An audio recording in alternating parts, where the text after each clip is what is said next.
ഇന്ന് 6th February. അപ്പോൾ ഇന്നത്തെ പെർഫോമൻസ് വഴി ഞാൻ കൊണ്ടുവന്നിരിക്കുന്നത് ഇത് സ്കാൽപ്പിംഗ് എൻട്രിയുടെയാണ്. കോൾ ഓപ്ഷൻ 25,400 പെർഫോമൻസ് ആണ്. നമുക്ക് എൻട്രി വന്നിരിക്കുന്ന 11 മണിക്ക് 192.95 ഈ ഒരു ട്രേഡ് വന്നിരിക്കുന്നത്. ആൻഡ് കൺഫേം ആയിരുന്നു. ഇപ്പം 11:15 കഴിഞ്ഞ് 81 പോയിന്റാണ് കയറി നിൽക്കുന്നത്.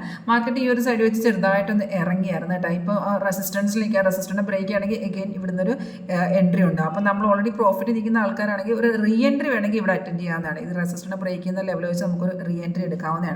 ആൻഡ് നമുക്ക് സിഗ്നൽ വന്ന് കൺഫേം എന്ന് പറഞ്ഞാൽ ആരോ ശേഷം താഴത്തെ ബാറും പ്രൈസ് സോണുമാണ് നമ്മുടെ കൺഫർമേഷൻ എന്ന് പറയുന്നത്. ഇപ്പോൾ താഴത്തെ ബാർ ഇല്ലെങ്കിൽ നമ്മൾ നോക്കേണ്ടതെന്ന് വെച്ചാൽ റെസിസ്റ്റൻസിനെ ബ്രേക്ക് ചെയ്ത് വരുന്ന എൻട്രികൾക്ക് താഴത്തെ ബാർ വേണമെന്നില്ല. റെസിസ്റ്റൻസിനെ ബ്രേക്ക് ചെയ്യുന്നത് വെച്ചാൽ ഒരു 80% അവിടെ ഒരു അപ്മൂവ്മെൻറ്റ് ഉണ്ടാവും. അപ്പോൾ നമുക്ക് ഡയറക്റ്റ് അവിടെ നിന്ന് ട്രേഡ് എടുക്കാവുന്നതാണ്. നമുക്ക് ഓൾറെഡി പ്രോഫിറ്റ് വന്ന ശേഷം ഇവിടുന്ന് ഒരു റീ എൻട്രി ഉണ്ടായിരുന്നു. അതിന് ശേഷം ഇനിയിപ്പോൾ അടുത്ത റെസിസ്റ്റൻറ്റ് ബ്രേക്ക് ആണെങ്കിൽ അവിടെ നമുക്കൊരു റീ എൻട്രി എടുക്കാവുന്നതാണ്. പിന്നെ ഞാൻ കാണിച്ച പെർഫോമൻസ് നിങ്ങൾക്ക് ഇതിൻ്റെ സ്ട്രാറ്റജി പഠിക്കാൻ താല്പര്യമുണ്ടെങ്കിൽ കോൺടാക്ട് ചെയ്തോളൂ. Thank you.